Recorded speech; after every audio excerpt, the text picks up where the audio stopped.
Bozo mona ba conflit otoyali nango biso toza na possibilité ya bozali boso ba écran il faut que sa population. Très bien. To uti na conflit oyo ba bengi tolongwana no to banana na conflit armé. Na kati ya est ya mboka. Bomoni président de la République abundi. Toye na ba conflit oyo ba bengi le conflit russo-ukrainien. Et ça a un impact très négatif par rapport à la gestion du pays mondialement.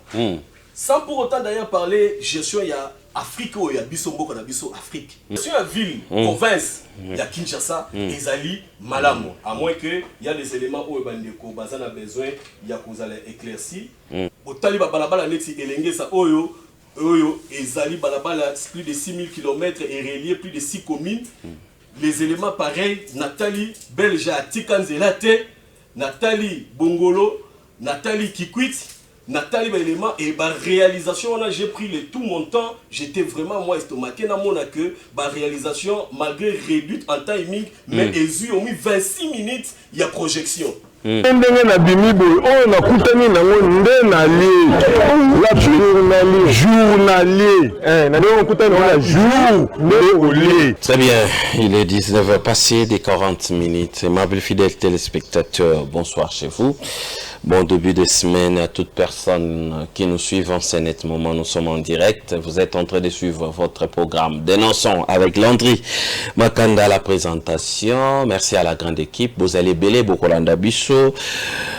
Semaine tout Lexa week-end. Nabinonio surtout. Tout Bandi semaine Bisso. Semaine ils allaient vraiment mouvementer ma capacité pour être matérialisé c'est à outiko clôturé pour ma députation nationale à outiko clôturé dimanche à PCP projection déjà pour la provinciale. Séné tokolobela yango après clôture ils allaient na marche moko ils allaient bien préparé pour na baye opposition la moka le biete à côté à kotambola pour na kobundisa koluka audit ya fichier. Est-ce que jusque là absence il y a Martin Fayulu Madidi, absence il y a Joseph Kabila sénateur à Vilingoma nae FCC ezali tie ko discrédit tokoki ko mekamwa mokete kolobela élection ou ekozala penza crédible tout élection ekozala crédible malgré l'absence détail il y a Lingomba ya sénateur à vie président Joseph Kabila na FCC Lingomba ya la muka pour être Lingomba mususu bakei. Est-ce que tokoki koloba te ke élection oyo eza na problème inclusivité to kobetel solo ana na pokwa lelo bozali belé bokolanda biso la gestion de la ville province de Kinshasa to ko exploiter en op na pokwa lelo bitumba ya gouverneur vice gouverneur bitumba ya gouverneur na président assemblée provinciale président Godem Poyo on a informé bino ke bakanga ki église na ya futa rampa kute. Est-ce que le Gentini Mbakangobila a les œuvres? Gentini Mbakangobila, le bazar a problème na Nerombon, le problème na vice na eli Soussou, na problème na président assemblée. Est-ce qu'il y a Karam Tazali Lola, Azali Ange, Bam Soussou Azali ba diable. To robeta yango na pokwa lelo bokolanda biso ba mama mapa, ba mama Beanguba, ba mama ya Ti, ba mama ya Matembele, ba mama ya Ndembe, ba ya ba coopérant bozali belé bokolanda biso kota vanda zo esika. Merci na bino na confiance bolembaraté ko sala biso 0429 73 88 067 089 73 88 067 kota vanda zo esika na bisa ki yobundaka beaucoup plus pona bolingwa mboka ko bundela ka ba individu te ko ba individu lelo ba individu akoyi na eko changer lelo ko za na IDPS akena na ACP lo ba na ACP akeibo lo ba za ibo bundela kana intérêt ya mboka pour être intérêt mboka lekitu ko bundela ka pe ba dirigeant ba individu ko bundela ka bangote ko bundela ebo lobi kuna vidéo ne bimi aussi mutu donc mboka za makambo belé kota vanda zo esika papa mama lelo za mopala uti musika na episa kibino dénoncer za charge ya Congo lelo tozali na mopala moko to repartager na plateau na pokwa lelo na sengi na episi bino c'est une première uti pe musika uti okatanga ayekota la biso tango aye na Kinshasa alobi te topesi to lancer invitation alobi te na koleka na dénonçant na kosolola na ba congolais na kosolola na bandeko na ba congolais bayeba ete Congo mobimba tozalaka obele toza peuple moko biso ba tozala na Okatanga bazali na Kinshasa bazali na Congo central bazali na Bandundu Grand Équateur tozali kaka ba congolais tokobeta lisolo na mwana mboka Mike Birindwa maître Mike Birindwa azali premier vice-président fédéral ya Okatanga ya ACP Okatanga à charge d'organisation et de finances azali pe président ya fondation Mike Birindwa oyo wapi bazaka na activité belé yende tokobeta na lisolo ya politique ya pokwa lelo mwana mboka uti fraîchement na Okatanga ndi honoré biso pourquoi lelo comme d'habitude vanda moto ayesika boyebi ndenge toyembaka ye landa ye na bokebi nyonso to matière oyo akobimisa lelo landa ngo na bokebi et puis zwa kaka stylo na yo na notebook na yo komamaka nyonso akoloba ntango tokofungola standard na biso okotuna ye mituna yo esengeli na pourquoi lelo mwana mboka maître Mike Birindwa mbote puis boye malamu Mbote Ndeko Landry, merci beaucoup. Voilà. Bonne santé. Bonne santé za malamu. Tamboli malamu. Na komi na mboka na biso Kisasa. Na sepeli makasi komona ndenge bandeko bako vivre. Ne bandeko bako vivre en Kinshasa. Yango. Très bien. Bonne Katanga. O Katanga. Katanga mboka na biso ezali malamu. Toujours se porter très bien. To mesala nango. Population et tikinga na aéroport na laki bango na lobi na kena no Kisasa na mona pe ndenge nini kuna mambo ekoleka donc on rappeler que vous allez président premier vice-président fédéral il y a ACP au Katanga en charge d'organisation et finance il y a au Katanga effectivement nazali premier vice-président quand on lobby. Il y a ACP, Alliance des Congolais Progressistes, ACP en sigle. L'ingomba gouverneur Jantini Mbakangobila. Les génies. On a bien accueilli affectueusement les génies. Les génies. Les génies. Jantini Ngobila Mbaka. Très bien. ACP au Qatar, ils allaient kotambola malamu. ACP, ils allaient kotambola malamu. To bandaki musala na biso. Gouverneur na bisno.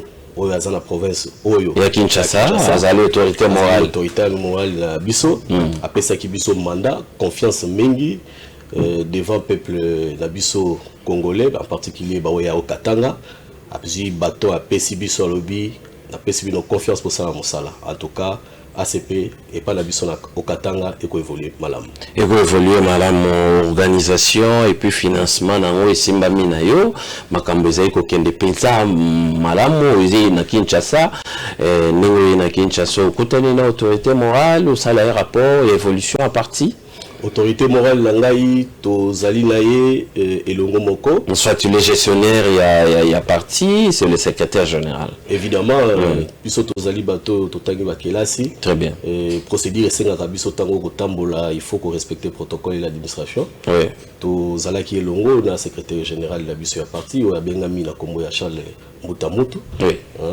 babengi mofiniko ya Ngaba to yalaki to sololi et comme invitation ezalaki ya ko participer autorité morale tozalaki nae en plein des activités et tokokuta nae avant ngai nazonga pona ebisa ye mission ya apesi biso na province ndenge ni kotambola maloba ya bana na biso oyo alingaka mingi ya Okatanga ekomela ye malamu pour séjour na ngai ezana na kati ya Kisasa.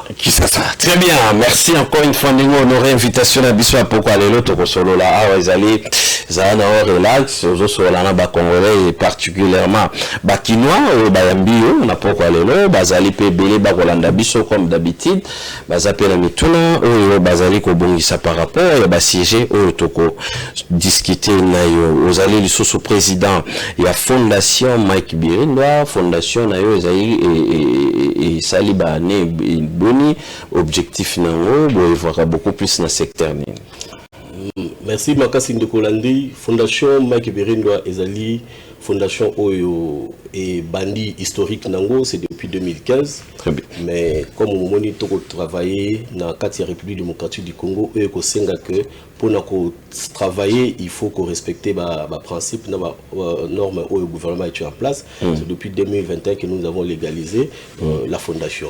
Voilà. Donc, on est vraiment dans le secteur Mingi. Okatanga baebi la personne comme Ndenge Fondation Ekobenga Manakombo Nangai baebi la personne na evra na ba œuvre ebelé alors na mema ki yango ezala sikoyo un peu respecté eza na procédure ya malamo toza kosunga bao babengani ba orphelin bana bitike toko sunga ba mama ya ba 3e âge omoni ba mama wana mingi batika laka soit mobali ya kufi soit abota bana te ou soit abota mona ya kufi ba mama wana esenga toujours moi assistance esenga toujours biso yo to ça africain to kola na ba quartier. D'ailleurs je vous rappelle que je suis quinois, je suis d'origine quinoise. Nakenda Okatanga pona kelasi depuis 2003. Donc comprenez que nakoli na kisasa nazamona ya kisasa biso bakolisa biso nazali koloba pona ba mama wana mama nyonso azana kati za mama nayo ya biso tozo ba bigogo na balabala poka kotambola makolongolo mais ya na ya disante ya makilate. Très bien. Alors pona yango na continuer ko évoluer na sens wana ya ko respecter ba mama ya biso bakoli toko sunga bango soki ezali toko tambola pe na ba prison toko tambola pe na ba hospice de vieillard. Voilà pourquoi j'ai parlé la bêtise de solo ya ba maman 3e âge na ba fille oyo ba bota abalate ba fille toko sunga bango toko sunga pe bandeko ba yeko tanga kelasi surtout mingi ba ba parents batindi na musika eloko ya kosunga ezate na ba université soki équipe na biso na coordination na kati ya fondation et travailler et que ba présenter les biso ba ka oyo bandeko ba otanga musika na université de Lubumbashi comme nazali fruit ya université wana. Très bien. Et c'est là que nazala ka vraiment très sensible ya kosunga bandeko oyo ba yekotanga kelasi ke ba parents bazana possibilité te ou bien moi kokoso yali moi muke topesaka po kuna kosonga. Voilà un peu d'une manière ramassée autour sala na kati ya fondation Mike Birindwa. Fondation Mike Birindwa, félicitations beaucoup mona image ndenge nini ndeko Isaac azali ko illustrer les biso ba image wana na kati ya fondation wana vous avez à peu près combien de mamans vous allez pour encadrer? En tout cas, na oyo bazali enregistré. Toko travailler na kati ya Okatanga tozali na au moins 450 mamans oyo baza enregistré. Oyo bako poser ba acte, comme ba responsable. C'est-à-dire maman nyonso azana simana ye na molongo ya équipe ya batu ako travailler na bango. Maman wana o baza officiellement enregistré na kati. Alors ce qui tozui na kati ya ba représentation na bango wana chaîne fongwami to komi déjà dans plus de 3500 mamas oyo toza baza na kati ya fondation où ils ont permettre à ceux qui te lobby na 450 to nazali na besoin na mona ba maman wana ba rekomati na nombre na lobby pour que toyeba nini tokochana moyen na disponibilité na bango pour que ba meka ko fonctionner ou bien bazwa eloko ya ko sungama. Très bien, merci beaucoup Maître Mike Birindwa azali premier vice-président fédéral, il y a ACP Okatanga en charge d'organisation et finance, yenda honoré biso na pourquoi lelo azali pe bakiselaye président de la fondation Mike Birindwa o azali ko œuvrer beaucoup plus ko récupérer ba maman à talaka ba maman 3e âge ba ndeko na biso ba bota oyo wapi ba mibali bakima bango yepe atiaka mwa loboko atiaka pe loboko na bandeko na biso ba étudiant oyo bakendaka kotanga na ba province oyo bazali moi même na problème makoki kolia komela nde yepe fondation wana isungaka. Encore une fois félicitations. Merci monsieur. Félicitations pour na makanisio kitoko ndenge ozali ko soutenir bandeko na biso ba congolais yende tozo décrypter ne actualité to kotuna motuna lelo. Est-ce que la crédibilité il y a élection ndenge mwana mboka Martin Fayulu Madidi azali un grand absent jusque là azali absent pour azali pour réclamer ka audit ya ndenge mwana mboka ka sénateur à vie. Est-ce que tozali élection tokokena ngo ezali crédible komona ndenge moto atikaki pouvoir ingomba na baboyi ko participer moto abimaki deuxième yep azali ko exiger jusque là non on va répondre est-ce que toko ko beta lisolo ana ezali crédible lisolo mapona ezali crédible toko keso musika lokola azali na lingomba ya CP azali na autorité morale nenda ko kamba ville province ya Kinshasa yepa na Kinshasa o a découvrir lokola ba embouteillage lumière éclairage banzela makamnyozo tu na ba conflit nyonso tu ezali na ville province ya Kinshasa tozo tuna mituna est-ce que ville province ya Kinshasa ezali gérer yo simba ezala na stylo na yo notebook yo ebindenge makambo ekendanga po lelo ezali lendi journée ouvrable ozotala nga lubina loba na koloba nini na pekisa bino makambo bakolandaka ba individu lingaka ne mboka lingaka mboka bakotaka parti politique pona idéologie kobundelaka individu individu moko kwa aza muta sumuka bobengi ngebele papa baka oya ba video ya bosoto oyo pa ba dirigeant ba ko diriger biso et comme ebele boy nazo epsa bino bien chef de l'état na relancer message ndeko Isaka kozwa chef de l'état nangai na kopesa un message mais avant nazo pesa bino actualité puis na rappeler bino que tozali na maître Mike Birindwa oyo honoré biso lelo auti musika okatanga tokosola ne lelo bongisa nde crédit pour tuna emituna ame masango malgré na musika landaka dénonçon ame masango pa bana okatanga ke dénonçon na lekaki na dénonçon na soki ba question isengelaki. Très bien. Les actualités du jour. Élection en République démocratique du Congo. La CENI s'apprête à convoquer l'électorat pour la députation provinciale et le municipal dès le 2 août. C'est une azosé la le 2 août, c'est lundi. Et le 2 août. Très bien. Kinshasa, SID projette une marche ce samedi pour notamment réclamer un nouvel audit du fichier électoral. Fortuna Bisselele bénéficie de la liberté provisoire. Yende botinde la kinga ba image, yende boloba kimingi mena na kosolola na mokonzi. Na kosolola na chef de l'État, na relancer message. Au Katanga, le PG, près la Cour de cassation, a appelé à interpeller le ministre provincial de l'Intérieur pour imputation dommageable et outrage envers les autorités. Tension Rwanda et Belgique. Après 4 mois de suspense, le Royaume rejette l'accréditation à Vincent Karega expulsé en République démocratique du Congo. Banoko, Belgique, Baboui, Nabango, Bako accrédité Vincent Karega. Donc, Makamboui Kotambola Penzate entre Rwanda na Banoko, Belgique. Très bien. Isaac Oragé, Jocelyne Alangi, Mwanamboka, Bakolanda Biso Bazali Kota Régie.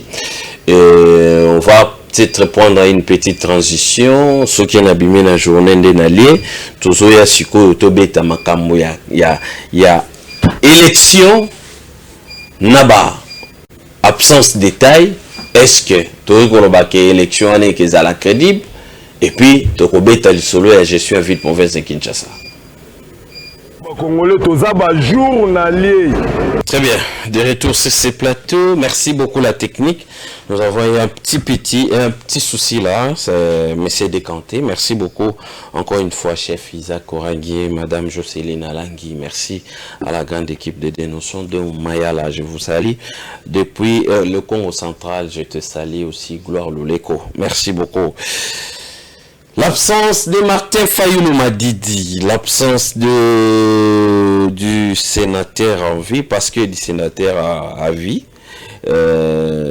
on parle beaucoup plus na angle ya FCCO yazali ko kamba azali autorité morale, absence il y a des géants. Est-ce que on peut parler de la crédibilisation, la crédibilité des élections, parce que Clotilde et Salami et Sidé la Mouka dans son ensemble bakeiko déposé et FCC ba déposé pété. Mais Moïse Katumbi, Délice Sanga, Matata Mpogno, Docteur Mukwege, Bango, ba structure na bango surtout ba déposer absence de taille ya batouana. Est-ce que Togo Kobeta Lisola Maponami ya kimia crédible, inclusive, apaisée, makamunyo surtout pour botangi déjà na tangi na binoawa, boyoki ke marche moko sidé a sali projection ya marche pour na kaka audit ya fichier électoral au moment où bah clôturer déjà première phase déjà clôturé. Très bien. Mon mboka Mike Birindwa azali premier vice-président fédéral il y a ACP au Katanga ne honoré biso tozo solanae ACP président ya fondation Mike Birindwa. Nalingi beaucoup plus likambo ya maponami et dérangeara biso makasi na République démocratique du Congo. On a été aux alliés na Lingomba et à Igno Sacré. Likambo à Maponami, avant Maponami, écrit Arabiso problème. Pendant Maponami, écrit Arabiso problème. Après Maponami, écrit Aramboka problème. Batumso bakay musika balobi ete soki mboka na biso ezali ko décoller te, ezali pona ete la plupart ya bato oyo population alingaka seni apesa rabiso bato wana te. Lelo oyo yozali na Lingomba Igno Sacré, mwana mboka maître Mike Birindwa.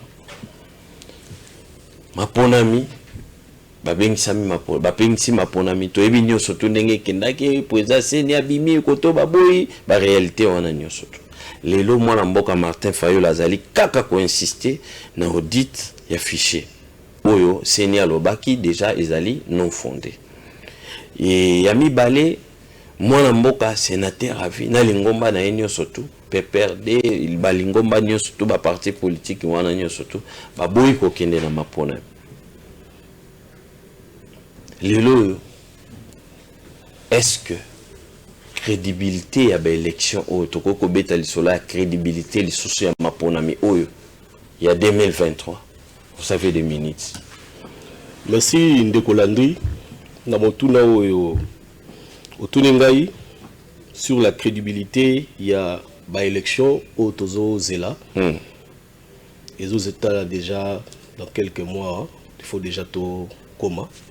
Et là on a rolinga liboso koloba ezali nini. Ndeko Landry, République démocratique du Congo ezamboka oyo touti nango musika. Touti nango musika travail moko esalama makasi pona koluka démocratie.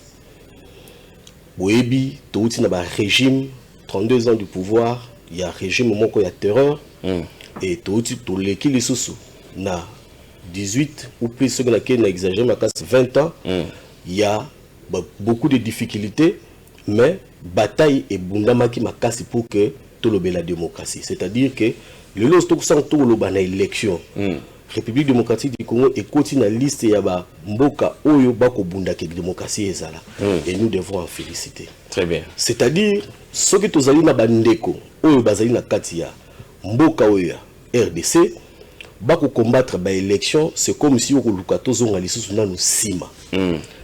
Na kobenga oyo ndeko Kulutu Martin Fayulu akosala babengaka yango dilatoire. Dilatoire c'est une manœuvre oyo oko lexela batu kaka temps inutilement. Dilatoire. Donc moi mboka Fayulu azali kosala et ali dilatoire parce que na étape otokomi na lobit botala esika to uti pour comprendre place to okende to uti musika. Place oyo ba pesio possibilité ya ocha batu ba ponama. Place oyo ba pesio possibilité o telema o lubimisa o to bengaka na lingala mongongo na yo eza déjà avantage monene ba opesa yo. Koloba lelo to traité encore ba fichier o seni asalaki musala déjà na audit kozonga okomona impact nini kozana ngo négatif par rapport ya calendrier électoral. C'est-à-dire on les a fuite en avant. Et si des moni musala o basali oyo ekofuta mate lobi Décidé.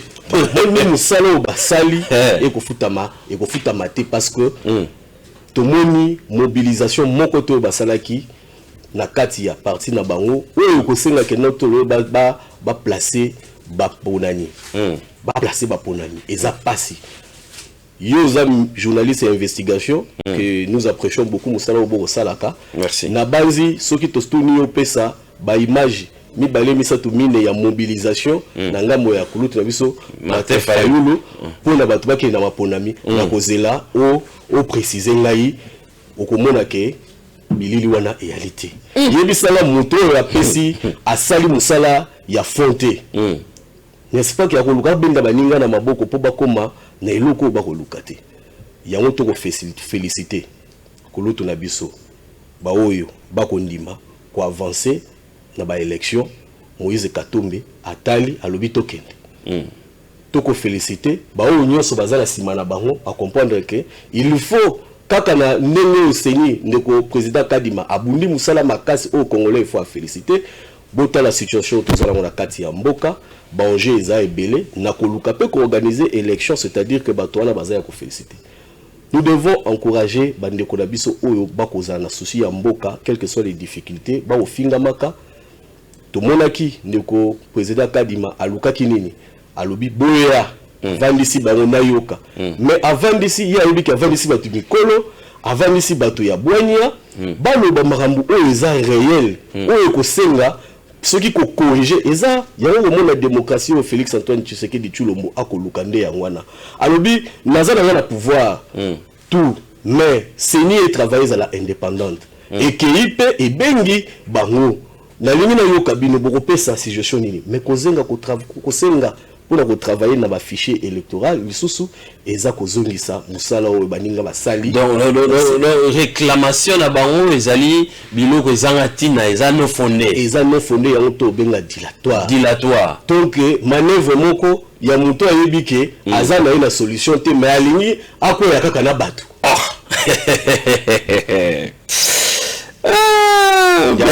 Yango na koloba ke topesa chance na seni na biso topesa équipe mobima ya seni ndenge basangani elongo pour que lelo to kende na maponani o eza voix ya liberté o eza voix ya kopesa population possibilité ya kotiela biso bandeko ya sika ko changer classe politique oyo ko senga ke bato baponama bato ya sika oyo baili na ba initiative oyo bazali na ba idée ya kosunga population la biso congolaise na ba avancer et kokende liboso na mboka parce que to uti mosika na lobaki tantôt place to kokende toza na possibilité ya démocratie et salama et non ya ko bloquer ko créer oyo babengi ba koka jambe na bato ba ko sala musala oyo ba travailler qui déjà.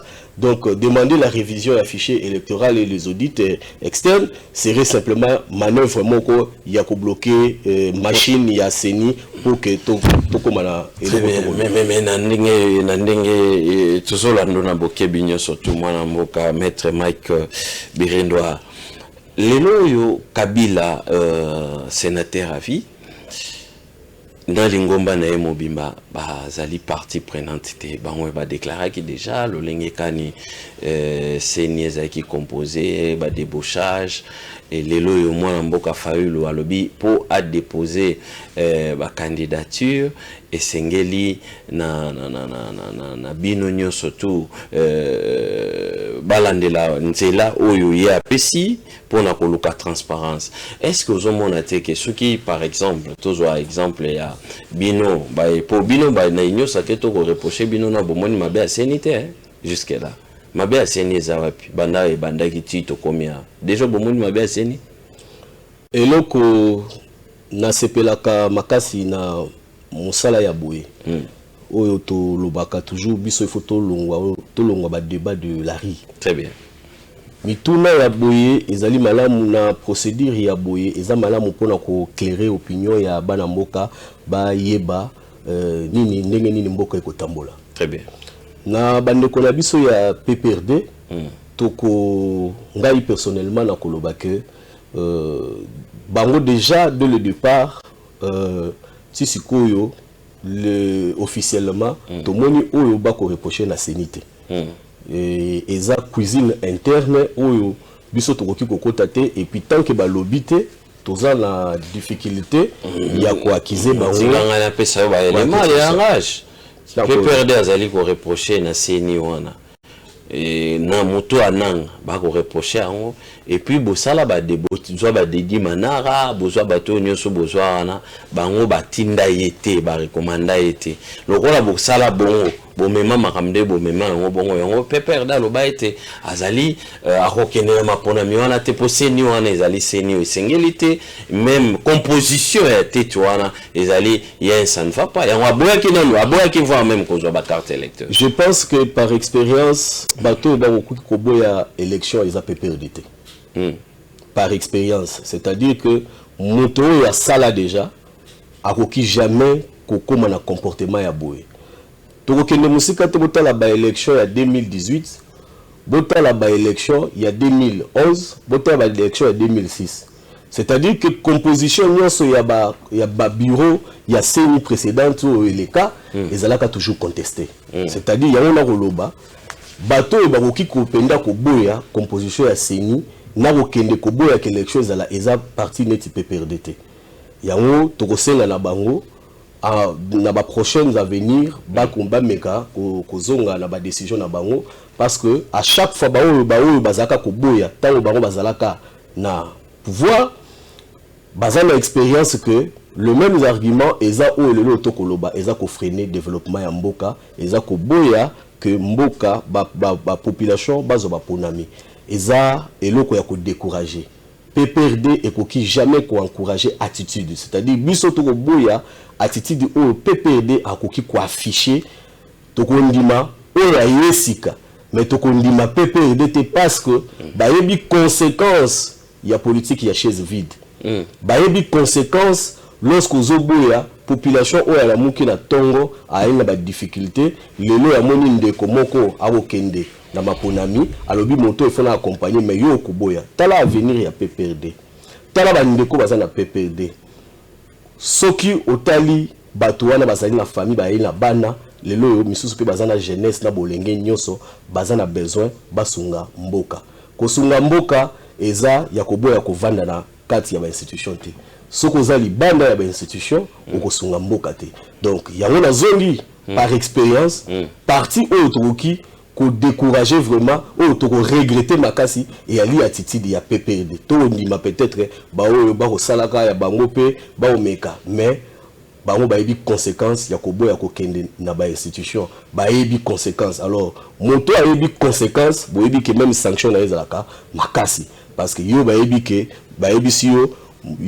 take mukolo yebi ko simba moto okozika mais okeka ko simba moto ya bongo faut butuna nous ezako ekoleka na kati na ye mais moi na tokoki ko comprendre très bien mais si vous bato belé bazai ko reprocher PPRD azali maître yende mta organiser maponami 2006 mtabandi makambwana na CENI yende gouvernement quand je parle PPRD ba bazai ki ko piloter gouvernement de bazai ki ko piloter CENI ko pesa bango mbongo ko pesa mbongo ndenge CENI ezalaka organe moko indépendant mais PPRD a une expérience en 2006, a une expérience en 2011. PPRD a une expérience en 2018. A ABC Bino Union Sacrée.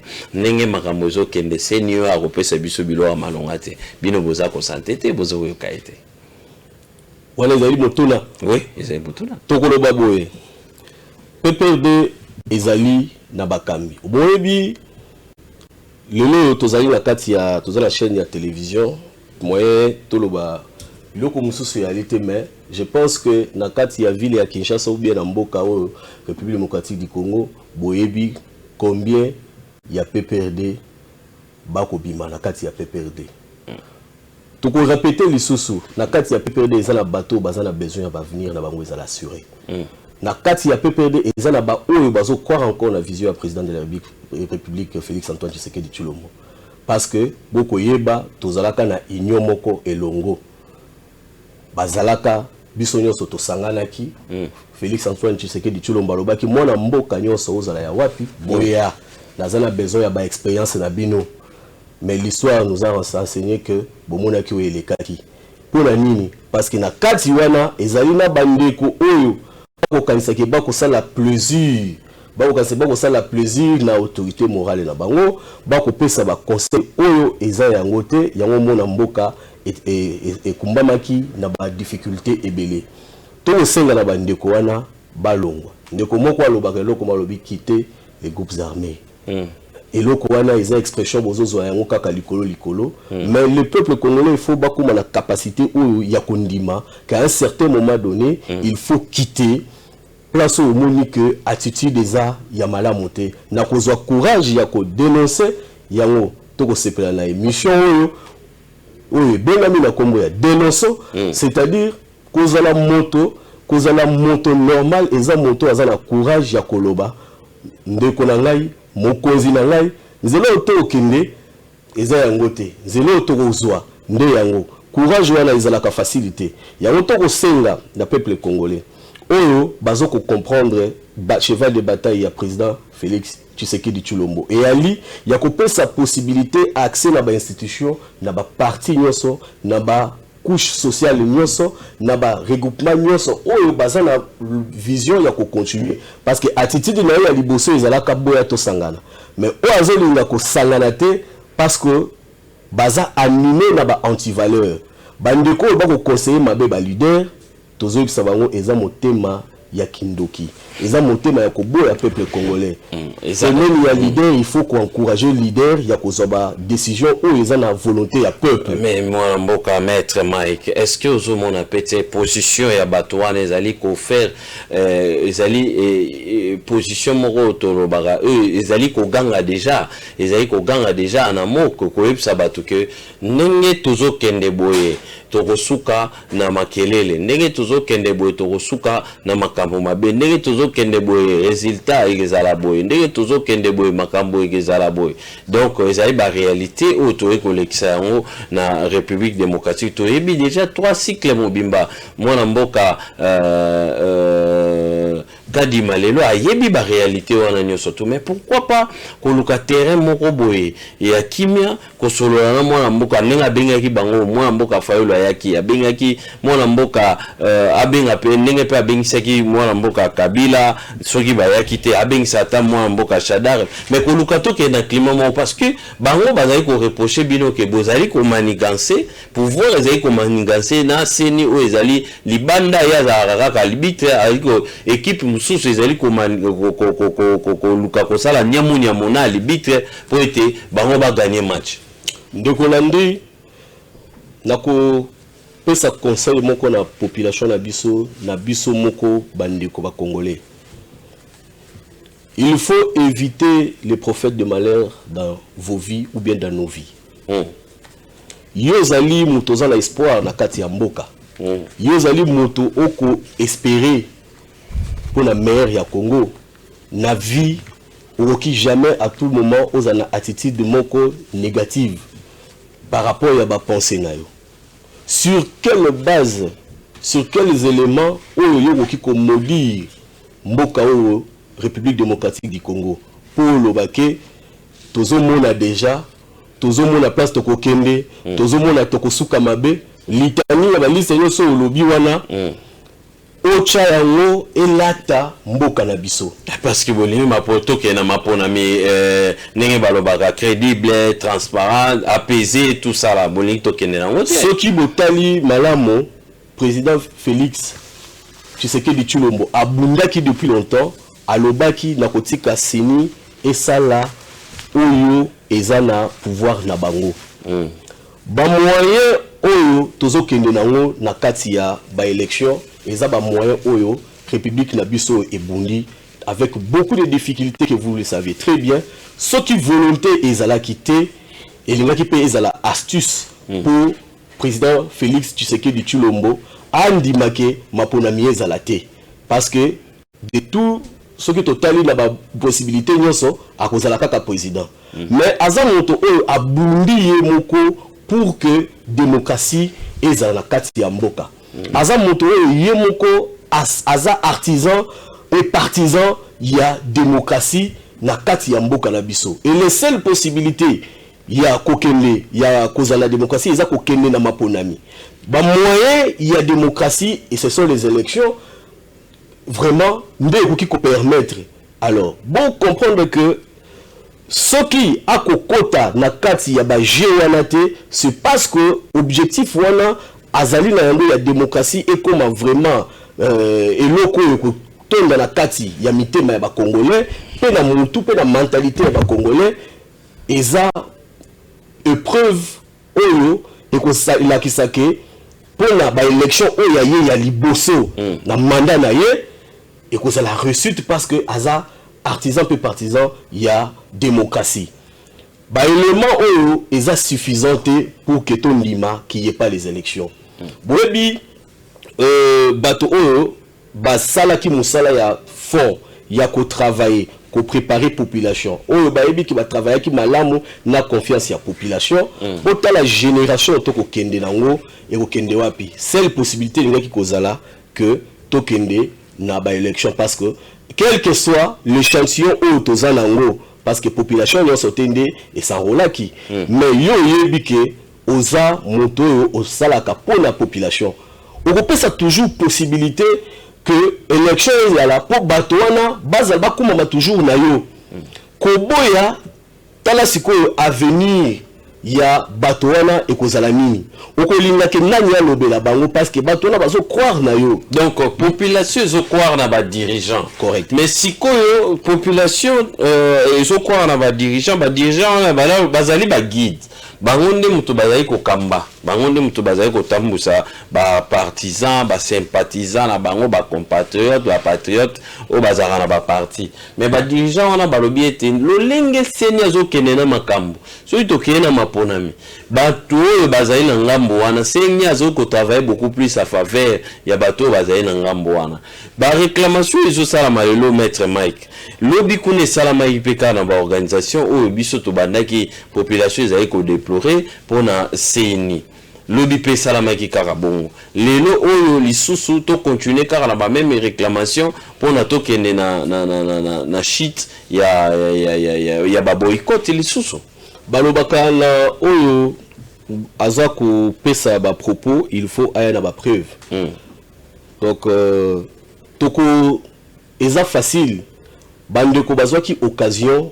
ya ko démontrer clair et net que seni et ko travailler en faveur ya bandeko bango bayebi seni na maele ya ndeko Kalima a comprenaki que il faut apesa bango possibilité wana soki asalaki yango te balingaki ba confirmer hypothèse na bango wana apesa ki bango possibilité ya kokoya koloba exactement oyo eza important na ba élément oyo bazali nango mais tala PV ya séance oyo basalaki ya réunion wana aucun élément eza câblé ozo okoisa seni bapesi élément moko te oke seni ekoki ko vanda oyo ke lelo bakoki ko bima devant le monde pour que ba dénoncer comportement ya seni ndeko tozala motema malamu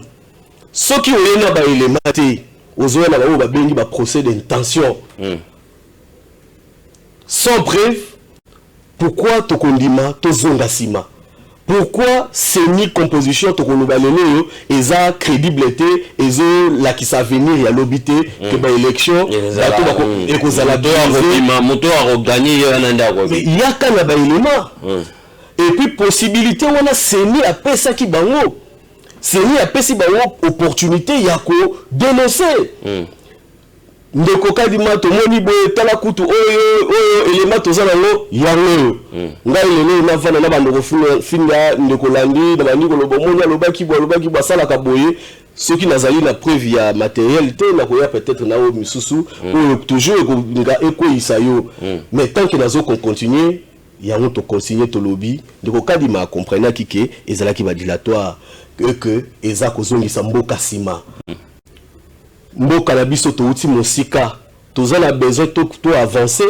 tozala besoin to pesa possibilité ya ba ponami ba kende basala musala to boyi bazala nommé to boyi ba imposer biso population il faut bazo ba moyen ya kocha moto oyo akosala mosala na amema ba espoir ya peuple congolais était comme peine Congo était kama ndenge mboka mobimba eko tekamaka na bamboka ya bapa ya poto to teka pe image na biso na ndenge ya ba institution moko evandi légalement et les seules possibilités ezaka na maponami bandeko oyo bazala ba élément wana ba yebi ba voix ebele ba ko utiliser pe à part kaka koya na seni ba yebi ba voix ya justice ezali ba yebi ba voix ebele pour que oyo ba koloba ndi mama pour que oyo ba koloba eyokana.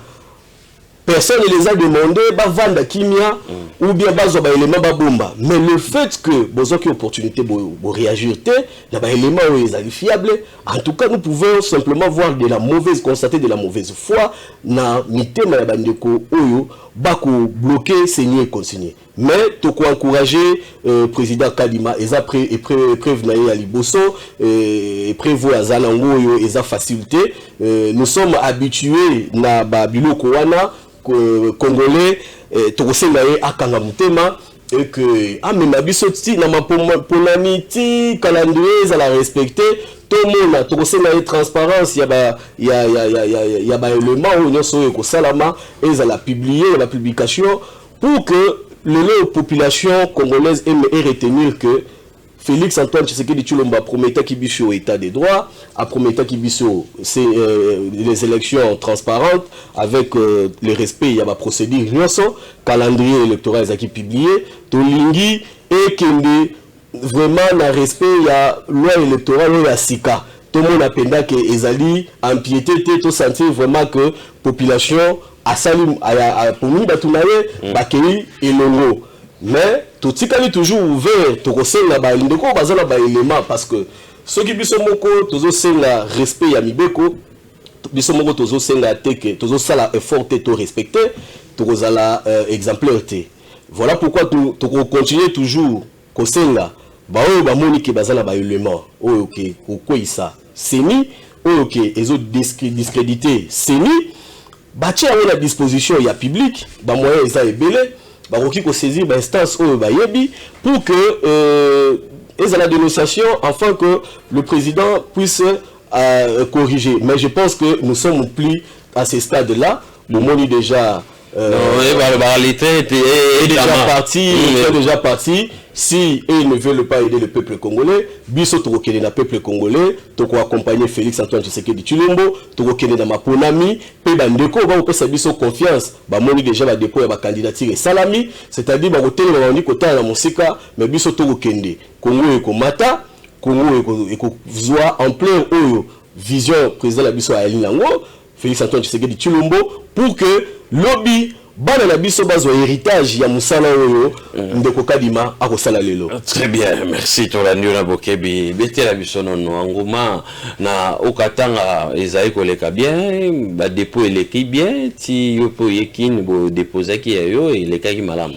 Na kati ya Alliance des Congolais progressistes ACP et a sigle tokoloba ke parti oyo ya biso eza parti oyo visionnaire na biso Gentini Ngobila Mbaka azalaki inspiré na Saint-Esprit ya Nzambe wana eloko wana boye bakate fo boye bayango Gentini Ngobila ali mwana ya Nzambe ali chrétien ACP ezali inspiration divine eza eloko moko ya makasi il faut ko tia yango na moto biso to comprenaka tango to zwaki vision wana notre président a pesaki vision to comprenaki que vision na ye ezo senga travaille déjà dès le départ.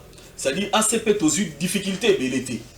Difficulté oyo bandeko oyo bomoni manœuvre bakomi ko sala lelo parce que les gens ne croyaient pas qu'on allait arriver na stade otokomi. Mais Gentini Ngobila Mbaka na vision ya laki na ya Nzambe, il était déjà prévenu et biso oyo bakambi ba représentant na ba province tozalaki kosala déjà mosala ya kokebisa population ya kotalisa population qu'il faut toke na maponani maman na koloba eza vérité eza vérifiable na ba image na biso ya eza déjà ya kala to bandi ko travailler avec la population to kotalisa population comment to kotambola pona tozonga lisusu na ba erreur ya passé te parce que babiso misusu to yali maboko pembe to simba toza salite na gestion ya gouvernement intérieur, ce qui fait que na kati ya Okatanga ba candidature est déjà placée et même déposé même na niveau ya ex Katanga en général. Vous pouvez constater que na Olomami, Lualaba, Okatanga, Toke, na Tanganyika, ba candidature ya biso na kati ya ACP et ils allaient déjà déposé et avec moins de stress. C'est-à-dire, nous n'avons pas subi même prorogation oyo.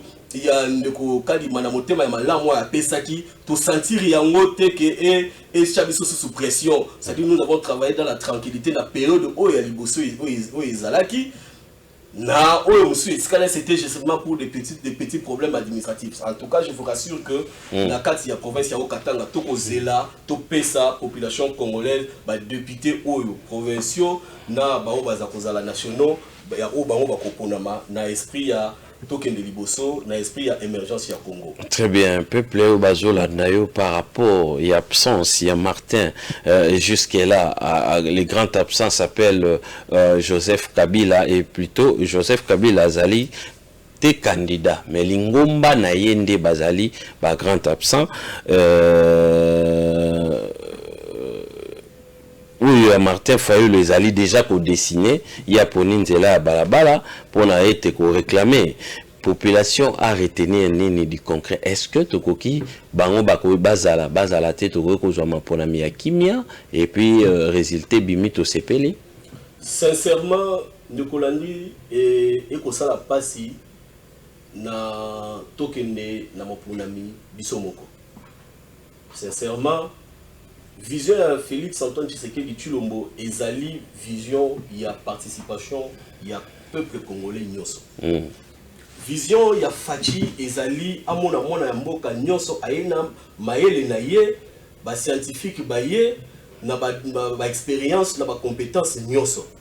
Na ba oyo bazape ba politique aguerri na ba expérience na bango tokoloba te ke na kati ya bandeko wana bato nyonso baza ba incompétent.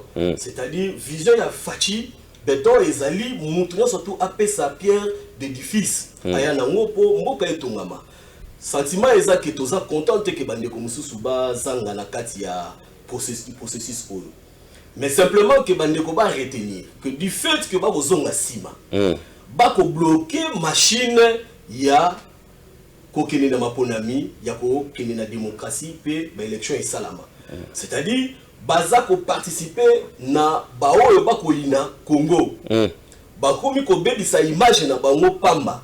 Parce que ba yaki na porte oyo ya malamu oyo iko ko laver ba image bo soto ba yaki na ngo. Bazaki na possibilité o Fachi afongola ki porte ba ya tokende longo bala kisa bokasi na bango bala kisa ba attitude na compétence nyonso bayaki nango na ba le fait positif aux populations congolaises azalaki nango sur bango lelo nde balingi batalisa biso ke ezate parce que tozalaka na gouvernement nde tozalaka ko gagner lelo ata bino bozali na gouvernement tokobeta bino pe kaka. Très bien.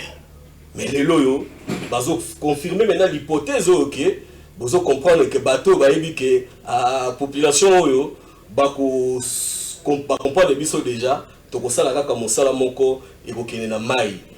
Alors que vision ya Fachi quel que soit ça ozomona motema na ye toujours akolinga bandeko baya plusieurs fois boyebi il a toujours ouvert sa porte et a déclaré que Nakozela Oyaza la compétence. Mais Kolandayo, maître Mike Birindoa, pensez-vous de l'Union sacrée, vous avez un bilan élogé à justifier devant la population? Hein? En tout cas, bilan Karanengo Lobby, de Kolandi, bilan Ezali Monene,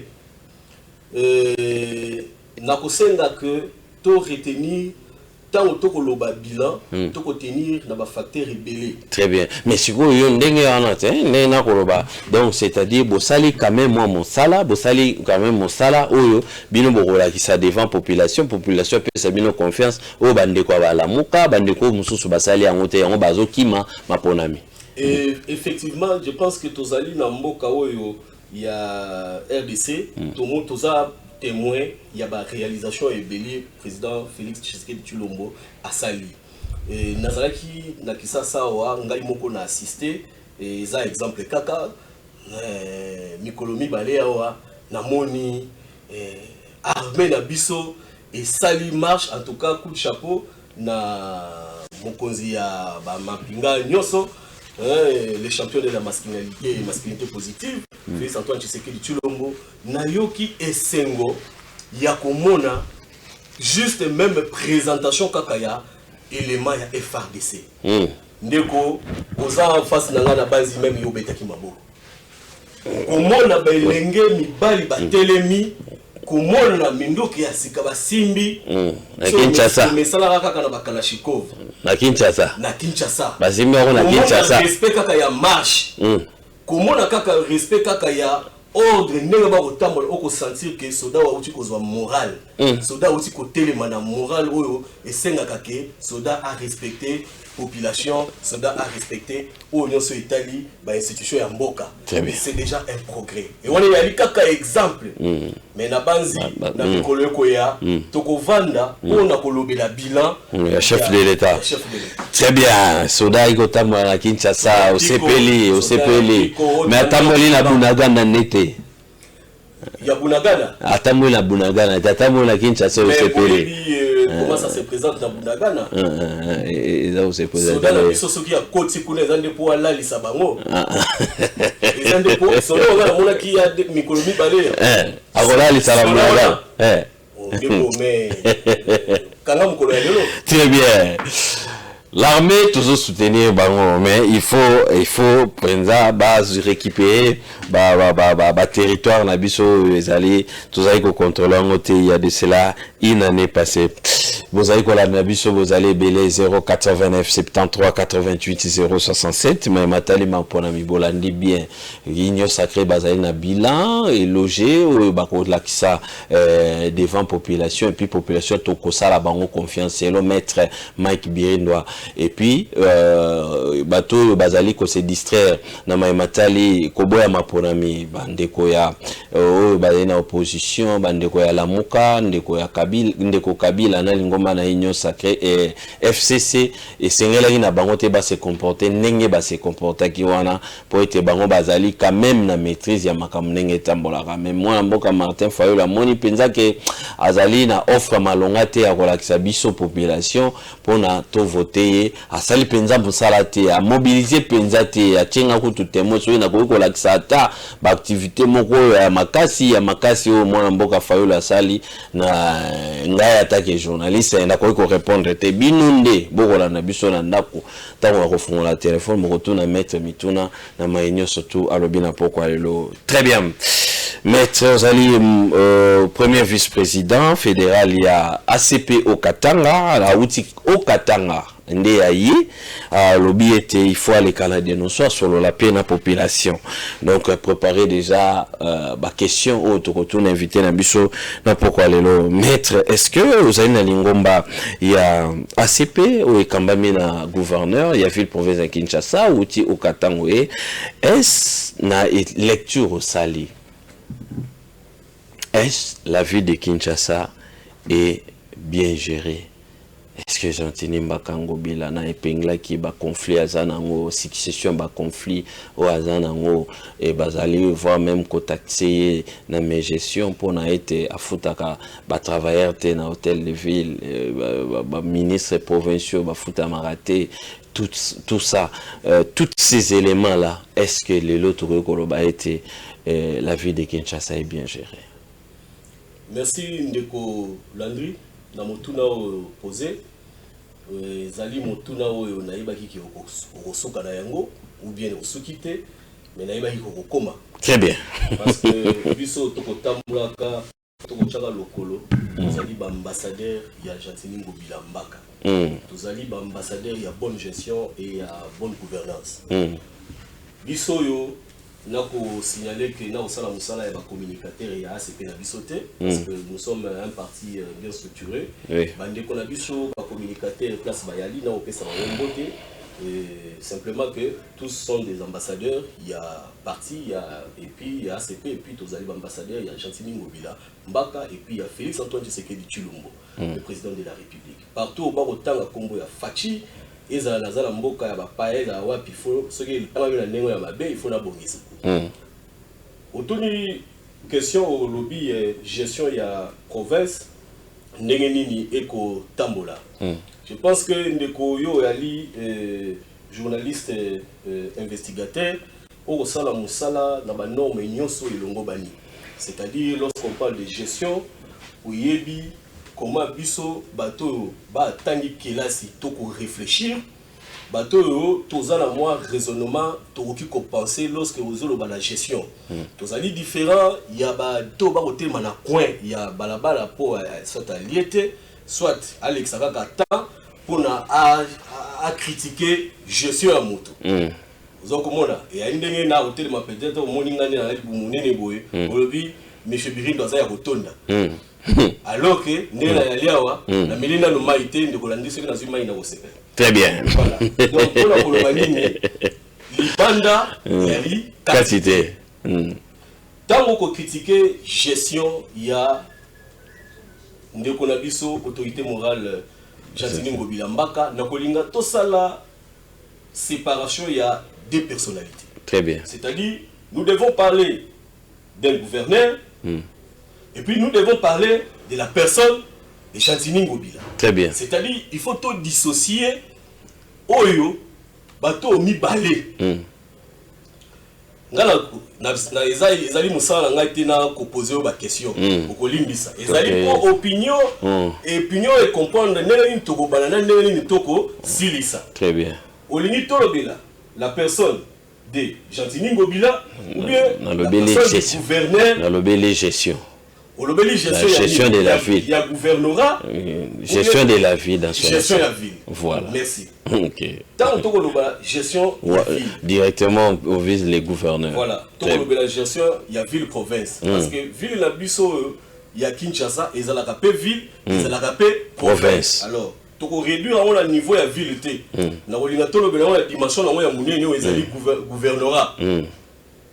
Ndeko gouvernorat et ezali na ba programme ezali na ba système budgétaire oyo esenga maka ba prévision et pesama na ndenga na komi na kuti sur place awa na monique gestion ya ville ya Kinshasa gestion ya gouvernorat la biso ya province oyo ya Kinshasa gouvernorat yo sala na komona changement moko munene changement na Kinshasa ngai na salaka ba navette moi mingi départ musala na ngai na yaka mingi na cadre ya Fédération des entreprises du Congo na ndenge ya Katanga nazali expert en commerce extérieur nazali pe moko oyo aza représentant ya zone ya libre échange continentale africaine na ndenge ya province parce que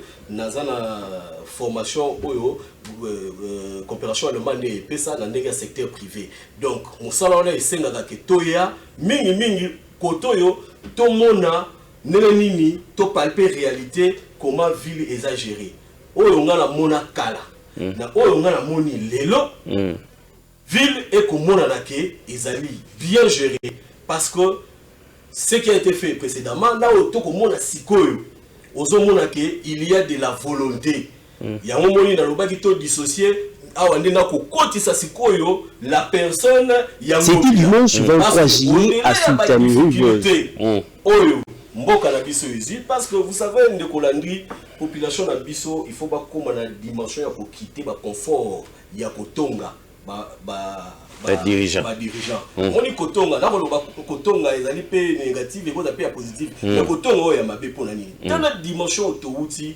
na République démocratique du Congo et puis mondialement bozo mona ba conflit otoyali nango biso toza la possibilité ya bozali boso ba écran il faut que sa population to uti na conflit oyo babengi tolongwana no to banana na conflit armé na kati ya est ya mboka bomoni président de la République abundi il y a un conflit, le conflit russo-ukrainien. Et ça a un impact très négatif par rapport à la gestion du pays mondialement. Sans pour autant d'ailleurs parler gestion de l'Afrique ou de l'Afrique. C'est-à-dire que biso sur l'économie na biso mingi ya africain tous plus extraverti. C'est-à-dire que senga toko chaka toujours le boko libanda. C'est-à-dire nous surtout bundaka kaka ekotaka. Production pena mingi ya la raté. Zora libanda izokota. Voilà, système économique na biso eza mingi et ko senga libanda de ekotisaka pour que le système économique na biso ait respiré. Donc toko mona ba agrégat macroéconomique, microéconomique total pour côté à produit intérieur brut, produit national brut et ça dit que croissance économique est coupé ça moins difficulté. C'est-à-dire que lorsque bandeko pesa ka biso loboko libanda ba ina ba conflit économiquement biso to ali awa to ba système économique na biso evandi na noté et ko zala pe toucher. Voilà de la même manière et au sein sikoyo que c'est toute une chaîne. Lorsque l'Europe est frappée, le continent d'Amérique a frappé, Asie a frappé, Afrique est frappée, chaîne Okita, Afrique est frappée, RDC est commis frappé. RDC est commis frappé, l'institution de la République où le présidence est touché. Ce qui fait que Ekokita na gouvernorat, Ekokita na mairie, Ekokita na commune, Ekokita na quartier, Ekokita na rue. En tout cas, bandeko bakolanda biso bakanga notion ya système économique. Voilà. Système économique wana il faut ezala kaka toucher. Yango toko senga que population y comprendre. Jantini Ngobila Mbaka abattre travail avec tous ces aspects négatifs mondialement et national. C'est-à-dire que azo sala mosala au-delà il y a en tant que gouverneur et azo sala implication au dans bagito séparé il y a la personne Jantini Ngobila Mbaka qui a mis de la volonté. Parce que certaines provinces, je vous dis, se cachent aussi derrière cette difficulté que nous avons au niveau national et au niveau mondial pour justifier leur incapacité. Mais quand nous voyons la manière de gérer les Jantini Ngobila, il le met de lui, il met un peu de lui, de cette volonté pour qu'il y ait matérialisation, il y a vision à chef de l'État. Parce que moi, Mokonzi, président de la République, tout le monde a la dimension, tout le monde a la dimension, il y a moto, il y a besoin de président de la République, courage. Président de la République, au moins, il faut prévoir. Voilà ce que nous avons fait. Azan a besoin de soutien. Et ce soutien-là ne peut arriver que s'il y a de la volonté. Il y a un moment où il y a un génie, Jantini Ngobila Mbaka, tout le monde a dissocié la partie gouverneur, la partie à Jantini, parce que c'est quelqu'un de la volonté et qui s'est marié de la vision. Il y a Félix Antoine Tshisekedi Tshilombo. Il y a un moment où il a déclaré encore très haut, avec toute énergie positive, que gestion à ville, province, il y a Kinshasa, Ezali, Malamo. À moins qu'il y a des éléments où Bandeko Bazan a besoin, il y a qu'on allait éclaircir, il a qu'on rappeler bino que Moussala et Salamagina Bandeko, la communicateur, Bazan qui tend, on a Nazala qui s'est parmi présence Nanga, Nazala qui est présent dans la salle, la moniba réalisation où Jantini Ngobila a sali, Bandeko Nabiso, la mona qui passe à Moussala, Academia et les autres. En tout cas, je vis. Au Taliba Balabala Neti Elenge sa Oyo, Ezali Balabala, plus de 6000 km et relié plus de 6 communes. Les éléments pareils, Nathalie Belja Tikanzelate, Nathalie Bongolo, Nathalie Kikwit, Nathalie élément et par réalisation, j'ai pris le tout mon temps, j'étais vraiment moi estomaqué dans mon accueil, par réalisation, malgré réduite en timing, mais ils ont mis 26 minutes, il y a projection. En tout cas, ce qui tourne je suis à bon côté par rapport, il y a un élément autopécie d'une manière économique, parce que là nous parlons technique, là nous parlons plus net si bande ou télémina balabala, bako kotongaka Jantini Ngobila. Non, là nous devons parler matière. Et en dehors de ça, vous savez bien, il y a des difficultés autoroutes, encore il y a pandémie et tout. C'est-à-dire que c'est toute la République et mondialement, tout ça qui a des difficultés. Alors, allons-nous considérer, quand vous parlez de Ngobila, dissociez-les, vous allez comprendre que c'est quelqu'un que Dieu a mis à la disposition du président de la République. Et quelqu'un qui accepte de marcher sous la supervision et la vision du chef de l'État. Et je pense que le président de la République, là où il se trouve, il est fier vraiment de son frère. Na rapport ya Moussala Akosala, na moyen Pesami, il a mis aussi de sa volonté dans cette gestion de cette ville-province de Kinshasa. Très bien, maître Mike Birino. Moi, je n'ai pas de sous-questions, mais na dossier où il y a gestion à ville-province de Kinshasa, ba Congolais, Bozola, Nabiso et Belé, ba Kinois en particulier, Botuna Mituna, à Mekiko épinglé, Makambo, crise économique, crise mondiale, à Kitinango, à Betty Lisolo, il y a pandémie, à Covid, malgré wana mwana mboka Argentine Mbakangobila azo sala asali banzela te lumière éclairage public na repesa bino pe élément moko après ba réaction na bino bokolanda ngo ya ba communicateur ya ACPO wapi mekaki ko répandre ces différentes réalisations ya gouverneur Argentine Mbakangobila par rapport à la gestion en ville province de Kinshasa okotuna maître Mike Birindo amituna nini par rapport à la crédibilité à Matali Maponami okotuna maître Birindo amituna nini na pokwa lelo 089 73 88 067 089 73 88 067 Isaac Orangi en image et puis on se retrouve tous déjà réaction en population. Jour n'allié elle n'a bimi na journée n'allié côté la plus jour n'allié on dit jour na journée ndenge na bimi boy on na kutani na nde n'allié la journalier na ndenge on kutani na jour n'olé jour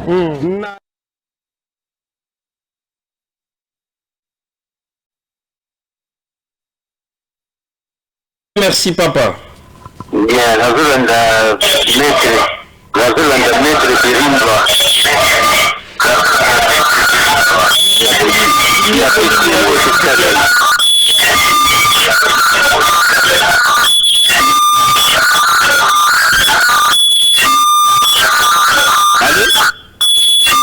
Oui, allô. Qui m'a musique à télévision s'il vous plaît. Bien, merci. Oui. Mazolanda maître Birindo. Maître Birindo alobi na biso ke makambo oyo nyonso Martin Fayulu na Joseph Kabila bazoloba par rapport à l'élection déjà dilatoire. Oui, déjà dilatoire.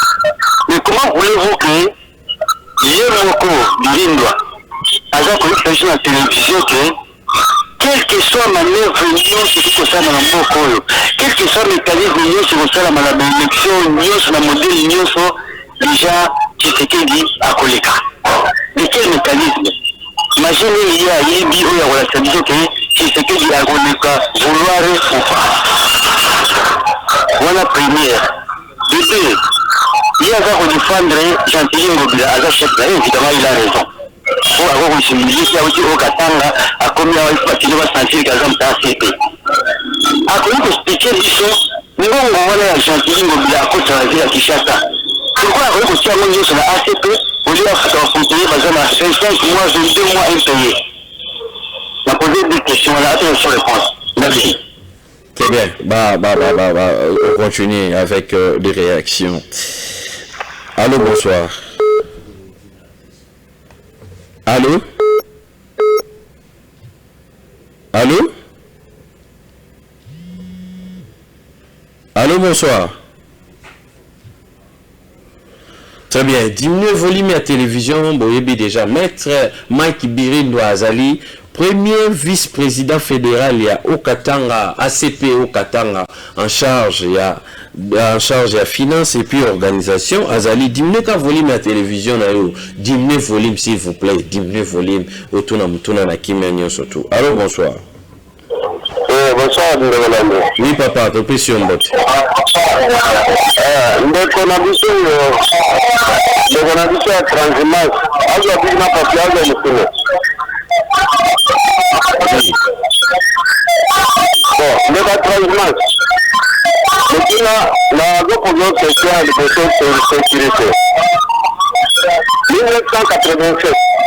entré à Afdel.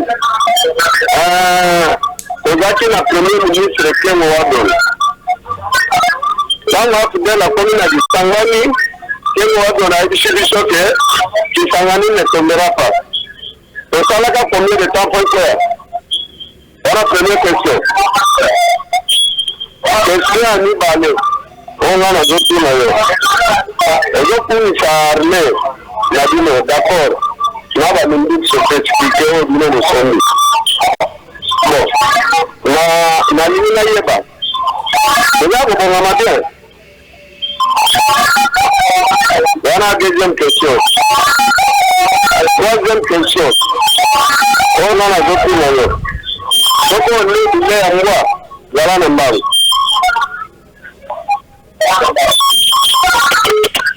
Très bien, merci beaucoup.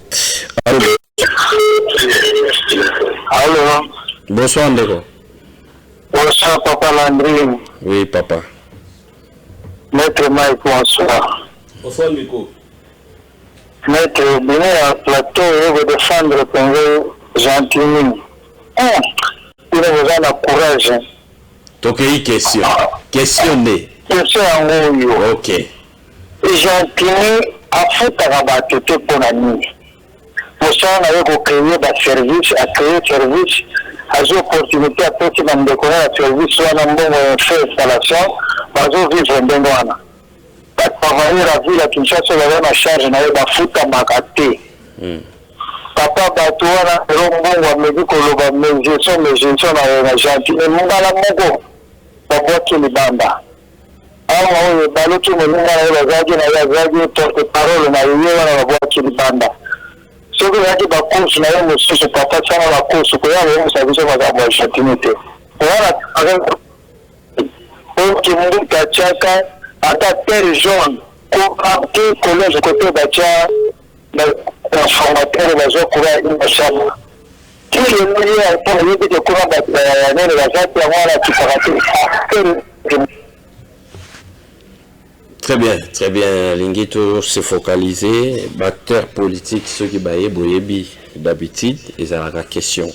Étape où ils ont la question, ils ont noté pour y permettre à répondre à la question de Bissonio surtout tous les côtés. Allô, bonsoir. Bonsoir. Oui, papa. Oui, la ligne problème de Mike la question de. Ok. Il y a une bonne de Kolandi, au premier de l'émission, le bac qui est.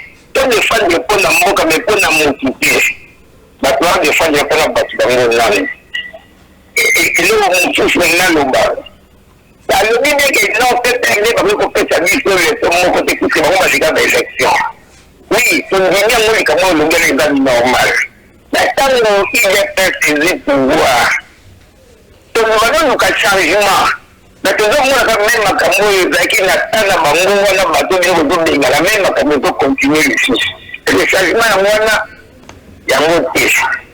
Il y a les différences entre Dino sacré et Dino sacré la FCC. Oui, ça c'est une différence dans la population que vous remarquez. Donc, il y a la différence des alliés, vous voyez ici, ici, quand on dit, tout le monde a même cameau la FCC avant de Kenya. Et là, comme on dit, pour l'élection. Ceux qui ont opposition pour réclamer l'élection, il y a une bonne pour que le président, il faut la confession religieuse pour la président a signé. La confession religieuse, qui organisation vraiment cabinet du président catholique, vice-président protestant. Oyo appelle ça qui Kadima. Ils ont catholique, vice protestant. Et puis le président a promulgué. Oyo appelle ça qui Kadima. Ils ont catholique, vice protestant. On voit que cette opposition va réclamer, la raison. Très bien. Merci beaucoup. On continue avec des réactions. 089 73 88 067. On a la biso population retourne à inviter Nituna. Allô, bonsoir. Allô? Bonsoir, Ndeko. Bonsoir, Naïma, tu l'as invité Mutuna. Très bien, m'invité à Zaïkoloka. Oui, Yazo Komisa Ndekongobila, Alobiki Ndekongobila, Zosa Moussa Malam. Malheureusement, pendant la Kinshasa, pendant la Katanga, c'est-à-dire que Makambo a évité. Comment Moutaroto a 6 km na 38 millions de dollars, a justifié ce qu'a ça domaine. Et puis à avocat. Le principe, il y a qu'on peut défendre une cause juste. Et c'est cause à défendre consciemment. Et ça, c'est injuste. Merci. Merci beaucoup, c'est très gentil. Maître Biren Azali, akokoma mituna na bino. Bino nde botuna. Yazo koma. Ako répondre. Boyebi awa nenge totambolaka. Azo invité Azali kozwa mituna. Pour te retirer l'état à répondre. Allô, bonsoir. Allô, bonsoir. Lovis depuis Pen. Depuis Pen, toujours comme tout nana.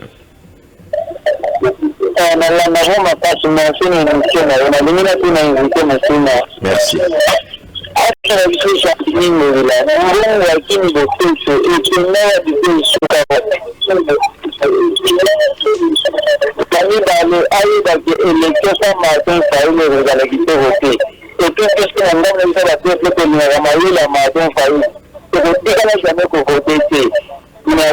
Merci beaucoup.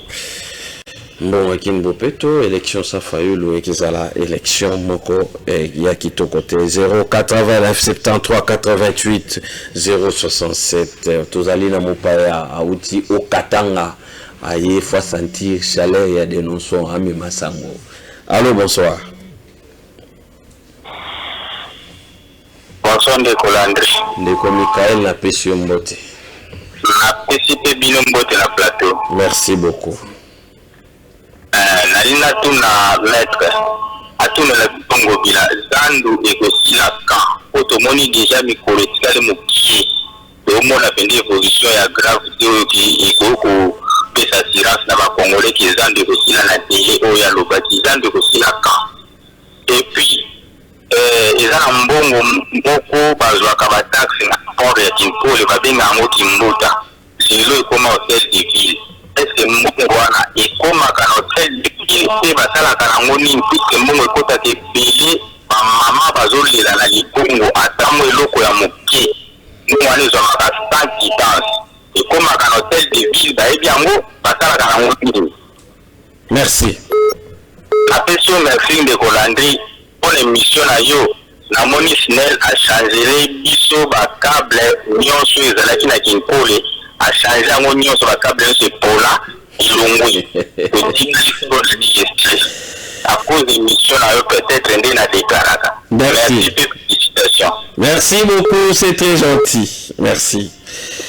Taxi à Kinkole, est-ce que comme à un hôtel de ville, il faut pas qu'on dissocie. Il y a des agents, il y a hôtel de ville, mais au moins, Azali, moko ya ACP, Oyo, Azali, Kobetel Solo, il y a. Bonsoir, Néolando. Bonsoir, d'accord. Oui, Namira va faire le même mot pour parler à Yana Solo. Bon, Namira ne va pas inviter pour. Négocier avec l'opposition, à Tchèque, on a kata le pango. Au Tchèque, on a kata le pango dans les lignes. Fayulu, na kabila baboyi, balobi bakoparticiper. Moi, Katini, Denis Kechanga, Matata Mpono, Mukweke, balobi bakoparticiper na l'élection. Eni alobi, mbongo oyo, iko bapese za 600 millions. Oyo nana zite. Na 4 ans, bapese 400 millions. Est-ce que dans 5 mois, ça va faire 600 millions? Na ebishi yoke, opposition Ethiopia na kata lupango. Mais il ne besoin de voter. Voilà. Allô? Allô? Très bien, il est parti. 089 73 88 067. Maître Bloudine Dombassi, la réserve de la République, je te salue. Il nous suit depuis quelque part. Merci. Nabaïnyo Sutuba Kolanda Biso na poko lelo. Merci na ko reconnaître misala otozo ko sala pour la République démocratique du Congo. 089 73 88. Oh là là, oh là là, oh là là. Saturation ezali. Diminuez kaka volume à télévision. Diminuez volume à télévision, s'il vous plaît. Au kimimo musika tokoyo kana malamu. Tango ko benga biso pembeni boye et ko sala moins kokoso makasi. Allô, bonsoir. Oh là là, oh là là, oh là là. Très bien, très bien, très bien. Allô? Allô? Diminuez s'il vous plaît, s'il vous plaît, s'il vous plaît. N'ayez que beaucoup l'anda dénonçons, vous alliez belé. diminuer volume ya télévision, diminuer okimimo musika pour kamalamu, ouais, diminuer volume ya télévision, ozongimo musika, diminuer ko sala la retour ya télévision te ya mtu ezali ko sala ete to kamalamu te, diminuer volume ya télévision na yo, ozongimo musika to ko kamalamu. Maître Mike Birindo azali awa apesi makanisi na ena matali maponami apesi makanisi na ena matali gestion ya ville province ya Kinshasa. Yo ozali na mutuna nini ozali kotuna et on va peut-être sélectionner 2 ou 3 appels pour te pesa et opportunité azwa tan na ye ya ko répondre na mituna na biso ezalaka boyebi ke awa ezalaka ya kanda te ezali ya kanda te ezali ete kolanda invité religieusement ndenge tolobaka olandie na bokebi nyonso tout et puis mutuna na yo veuillez nous excuser parce que tomoni mon koko somoko na standard na biso et sali était téléphone sali redémarrage automatique pour être na ko epsaka bino na ko insistaka pour toyokana kamalamu esengeli tant ozui les kanisi ya kobenga au diminuer volume ya télévision au diminuer volume et puis au s'éloigner tant au s'éloigner et ko permettre ndeko oyo biso ba ituza na plateau bandeko ba kolanda biso na ndako ba zwa ba yoka malamu oh là là veuillez nous excuser vraiment oh là là oh là là oh là là oh là là oh là là oh là là oh là là oh là là oh là là. Très bien, très bien. Domayala va nous aider. On va rentrer rapidement parce que tout ce problème il y a standard. Redémarrage, vous allez belé. Bogolanda Bisso, merci encore une fois. Domayala va nous aider. On va rentrer rapidement du côté de la réalisation. Veuillez nous excuser. J'insiste, vous excusez Bisso, vous allez et belé. Vous allez poser beaucoup en direct. Mes téléphones et sali redémarrage automatique. Domayala, il va nous proposer Tozalaki na to assista qui na conférence de presse au wapi bandeko ba communicateur il y a ACP basalaki kotalisa biso ba réalisation bilan ya mwana mboka Gentini Mbakango Bila. On va suivre cet élément et puis on se retrouve si ça sera possible. On va récupérer 2 ou 3 personnes et puis toper cette opportunité na maître Mike Birindo à réagir na ba question na biso nyostotuni. Très bien, de retour sur ce plateau. Je dis un grand merci à l'équipe Bazali qui accompagne Bisso Domayala, José Nalangi. Merci beaucoup l'équipe. Merci Nabino Nyoso Bokolanda Bisso. Encore une fois, 1000 excuses parce que t'as Nabiso PDG Kei, tout Cholanda élément dans des quoi, communicateur, confère Bisso. Toujours l'opportunité à Rosana au cadre et à Okatanga et à Honoré Bisso. Merci. Naba communicateur, on a tout rejoint pétant. Il y a plateau spécial. Tout Chabango face à ba Congolais. Ba solo là en direct. Nanazaka na des questions, des petites questions. Après na fongo les bâtonneux surtout. Na ba coin surtout. Ba retourne à ba question. Faut beaucoup na rendre ba question. Oui, c'est important que tout na ba question. Il faut dissocier la personne de Gentini Mbakango Bila et le gouverneur de la ville. Il faut au moins la différence des arts. Très bien. Bon, Nebuso Bozali est belé. En tout cas, encore une fois, Bolimbi Sinabino, dans Koko soit technique, on touche n'a pas quoi les lots. Mon amboka, maître Mike Birindo, toute la population, réaction à eux. En tout cas, merci beaucoup de Landry. Et puis, merci Mingi na Bandeko et intervenir. Vraiment, on a senti que Congolais, Kinois en particulier, Balandaka chaîne Oyo, et Bali n'a besoin, il y a besoin d'éclaircissement, ce qui prouve que Bolingo Yamboka Ezali. Parce que la logique où surtout au Tambola Nangolelo, avec la possibilité de changement et de nouvelle classe politique, et qu'au Senga, réaction Yaboye. Mingi toko éviter tout le monde qui a un débit tout changer moi façon pour faire les choses, c'est-à-dire la manière de évoluer et il y a balère il y a instruit et c'est ngaka moninga poser question au médecin ko il y a nolaye na ko ya nolape wana ils alla toujours dans le respect avec beaucoup d'élégance. En tout cas peuple et population quinoise, ngai ndako senga bino merci mingi et na ba intervention puis na intérêt au beaucoup porté na chaîne na bino et Singi vraiment TV avec beaucoup confiance sur la et je pense qu'avec cette voix toko kende liboso la manière de faire ici ndako banana motuna ya liboso ndeko atuni alobi Martin Fayulu na Joseph ba cercler donc encercler le gouvernement. Par quel moyen est que Fachi va passer? En tout cas, Ndeko, malheureusement, Ndeko Mingi va intervenir, comme va y couper sa tête, Ndeko se retrouver dans la réaction, et couper ça. Ndeko, Toloba qui a un bandili, Bato Oyo Balingi, République démocratique du Congo. Bato Oyo Balingi, avancement, il y a population congolaise na changement na biso nyonso elongo bazonga kasimate bato balingi population na biso na kokene na biso ya mboka bakoki jamais kokoma na période électorale balobaki bango bakokende te. Vous savez ezana eloko moko adage moko elobaka si vous ne vous occupez pas de la politique s'occupera de vous.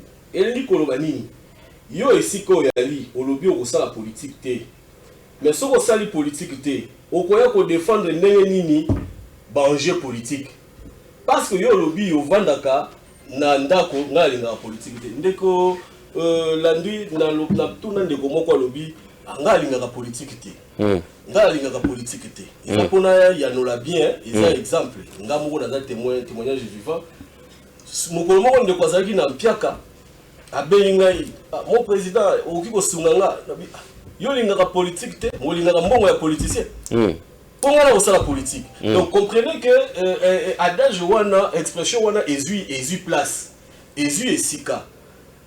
Si vous ne vous occupez pas de la politique, vous ne faites pas la politique s'occupera de vous. Et c'est de la même manière oyo bandeko oyo ndeko kotuna Martin Fayulu ndeko Joseph Kabila. C'est-à-dire ceux qui vont s'impliquer dans la chose publique, dans l'institution, mais pour subir la décision ou l'institution est coupée. Il y a un autre chose qui est attitude de mon côté, qui encourager, les attitudes qui boya, les attitudes qui conseiller que ndeko na biso, bandeko na biso, balobi ke bango bazo kende boye. Beaucoup tapé kaka, to kende longo parce que nako kende wana nde bokozwa liloba. En tout cas, c'est pour dire que quel mécanisme Fachi va passer. Nous ne sommes pas encerclés parce que Bahomoko Batikali na course. Fachi va passer parce que Fachi va croire na vision naïe. Fachi lelo population et comprendre que Azali moto akangami akabami na nzambe. Fachi a yé qu'on concrétiser souci à peuple congolais. En tout cas, na lingina répondre de Kobongo. Question à Nibale. Le Kwabeti le solo il y a 1997 Kengo Wadondo alobaki Kisangani ne tombera jamais. Na au corriger ils allaient qui de Mobutu. Le président de la République Mobutu a yebaki position ya Kisangani bien, a yebaki armée ya Kisangani et alobaki que Kisangani ne tombera jamais. Effectivement, histoire ya mboko ekotali sabiso ba réalité ebele. Population congolaise, il faut tout retenir la histoire, tout bête histoire ndenge ya laki. Et là tout garder parce que ba la biso le loyo ba koyoka le solo ngai na période wana ngai na zaki na Kisasa na rappelaki ngai na za moko ya bino kinois ngala kendaki katanga pona nde kelasi.